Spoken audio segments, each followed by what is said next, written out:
नमस्कार, आइए जानते हैं देश दुनिया की तमाम बड़ी खबरें। लेकिन उससे पहले आप इस वीडियो को दुनिया के किस जगह से देख रहे हैं हमें कमेंट में जरूर बताएं। और अभी तक आपने इस वीडियो को लाइक नहीं किया तो लाइक करके चैनल को सब्सक्राइब कर लें। तो चलिए खबर की ओर बढ़ते हैं।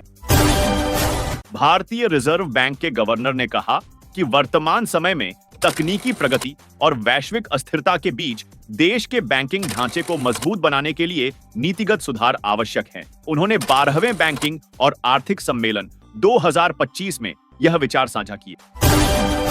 भारत के सबसे बड़े सरकारी बैंक एसबीआई ने इतिहास रचते हुए 100 अरब डॉलर से अधिक की मार्केट वैल्यू हासिल कर ली है। बैंक का शेयर रिकॉर्ड ऊंचाई पर पहुंचा। विशेषज्ञों ने इसे नीतिगत स्थिरता और आरबीआई सुधारों का परिणाम बताया। नई रिपोर्ट के अनुसार अक्टूबर महीने में त्योहारों की मांग और जीएसटी में कमी के चलते देश के ऑटो सेक्टर में जबरदस्त वृद्धि हुई। यात्री और दोपहिया वाहनों की खुदरा बिक्री 40.2 लाख यूनिट पहुंची, जिससे बाजार में नई रौनक आई। नीति आयोग के सीईओ ने बताया कि भारत और अमेरिका के बीच व्यापार समझौते की बातचीत सकारात्मक दिशा में है और नवंबर के अंत तक अंतिम रूप ले सकती है। दोनों देश विनिर्माण सहयोग को बढ़ावा देने के लिए संयुक्त मिशन शुरू करेंगे। भारत और फिनलैंड के बीच 13वें विदेश कार्यालय परामर्श में आपसी संबंधों को मजबूत करने और विज्ञान, प्रौद्योगिकी, स्वच्छ ऊर्जा तथा शिक्षा जैसे क्षेत्रों में सहयोग बढ़ाने पर जोर दिया गया। दोनों देशों ने वैश्विक मुद्दों पर साझेदारी गहराने की प्रतिबद्धता जताई। केंद्र सरकार ने नागरिकों की व्यक्तिगत जानकारी की सुरक्षा के लिए नया आधार डेटा वॉल्ट सिस्टम लॉन्च किया है। इस तकनीक से आधार कार्ड की सभी जानकारियां अत्याधुनिक सुरक्षा मानकों के तहत संरक्षित रहेंगी। सरकार और यूआईडीएआई मिलकर इसे लागू करेंगे। इंडियन ओवरसीज बैंक ने एनपीएसटी के साथ मिलकर यूपीआई 13 पे नामक नई सुविधा शुरू की है, जिसके माध्यम से बिना इंटरनेट के भी फीचर फोन से डिजिटल भुगतान किया जा सकेगा। यह पहल ग्रामीण क्षेत्रों में कैशलेस लेनदेन बढ़ाएगी। देश के कई शहरों में प्रॉप ट्रेडिंग स्कीम के नाम पर निवेशकों से करोड़ों रुपए की ठगी का मामला सामने आया है। ग्रीन वॉल एंटरप्राइजेज नामक कंपनी पर 150 करोड़ रुपए घोटाले का आरोप है। जांच एजेंसियां मामले की पड़ताल कर रही हैं। दिल्ली एयरपोर्ट पर तकनीकी खराबी के कारण घंटों तक उड़ान सेवाएं प्रभावित रही। Automatic message switch system fail होने से सैकड़ों उड़ानें लेट और कुछ रद्द करनी पड़ी। बाद में सिस्टम बहाल हुआ। साइबर अटैक की खबरें गलत निकली। सुप्रीम कोर्ट ने आदेश दिया कि स्कूल, कॉलेज और अस्पतालों से आवारा कुत्तों व मवेशियों को हटाकर नसबंदी के बाद शेल्टर होम में रखा जाए।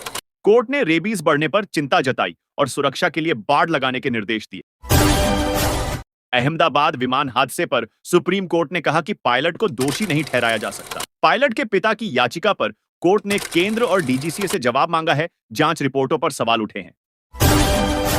इलॉन मस्क ने रोबोट के साथ डांस करते हुए वीडियो शेयर किया और कहा कि रोबोट आर्मी बनाकर गरीबी खत्म करेंगे। टेस्ला ने उन्हें अब तक का सबसे बड़ा $1 ट्रिलियन का वेतन पैकेज मंजूर किया है।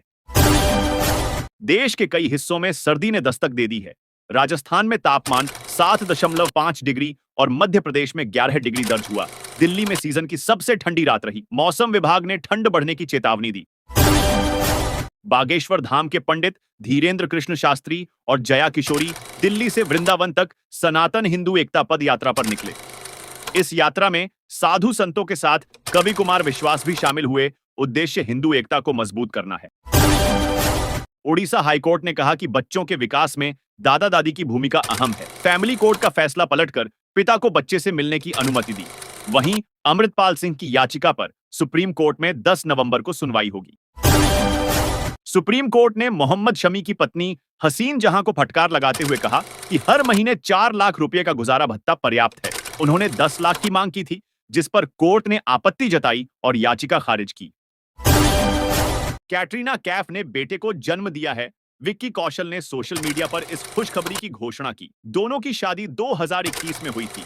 फिल्म इंडस्ट्री के सितारों ने उन्हें बेबी बॉय के जन्म पर शुभकामनाएं दी। केरल हाईकोर्ट ने फैसला दिया कि फिजियोथेरेपिस्ट और ऑक्यूपेशनल थेरेपिस्ट अपने नाम के आगे डॉक्टर शब्द का प्रयोग नहीं कर सकेंगे। कोर्ट ने कहा कि मान्यता प्राप्त मेडिकल डिग्री के बिना यह गलत है और स्वास्थ्य मंत्रालय से जवाब मांगा है। दिल्ली सरकार ने प्रदूषण और ट्रैफिक कम करने के लिए दफ्तरों का समय बदला है। अब सरकारी दफ्तर सुबह 10 से शाम 6:30 और एमसीडी दफ्तर 8:30 से 5 बजे तक खुलेंगे। विशेषज्ञों ने प्रदूषण से बढ़ते कैंसर खतरे की चेतावनी दी। बिहार चुनावी माहौल में राहुल गांधी ने अमित शाह के बेटे पर तंज कसा। वहीं पीएम मोदी ने कहा, बिहार को कट्टा सरकार नहीं चाहिए। महाराष्ट्र में जमीन घोटाले को लेकर राहुल ने अजीत पवार पर आरोप लगाए। अजीत ने डील रद्द बताई। बिहार चुनाव को देखते हुए रेलवे ने नई दिल्ली और आनंद विहार स्टेशनों से कुछ सेवाएं रोक दी। यूपी पंचायत चुनाव में नामांकन शुल्क और जमानत राशि बढ़ाई गई। राहुल गांधी ने हरियाणा में फर्जी वोट और अडानी जमीन डील पर केंद्र पर निशाना साधा। ऑपरेशन सिंदूर में भारत और पाकिस्तान के बीच हुए संघर्ष के दौरान 8 सैन्य विमान नष्ट हुए। अब अमेरिकी राष्ट्रपति डोनाल्ड ट्रंप ने दावा किया है कि इस ऑपरेशन में पाकिस्तान को भारी नुकसान उठाना पड़ा था। चीन के राष्ट्रपति शी जिनपिंग ने नए जहाज का जलावतरण किया। वहीं अक्टूबर में चीन का निर्यात घटा है। अमेरिका को भेजे माल में 25% गिरावट दर्ज हुई, जिसका कारण हाल ही में लगाए गए ऊंचे अमेरिकी टैरिफ बताए गए। इजराइल गाजा युद्ध में सुरंगों में छिपे 200 हमास लड़ाकों का रास्ता इजरायली सेना ने बंद कर दिया। सेना ने उन्हें आत्मसमर्पण के लिए घेरा। इस बीच कजाकिस्तान अब्राहम समझौते में शामिल हुआ। डोनाल्ड ट्रंप ने और देशों से वार्ता की पुष्टि की।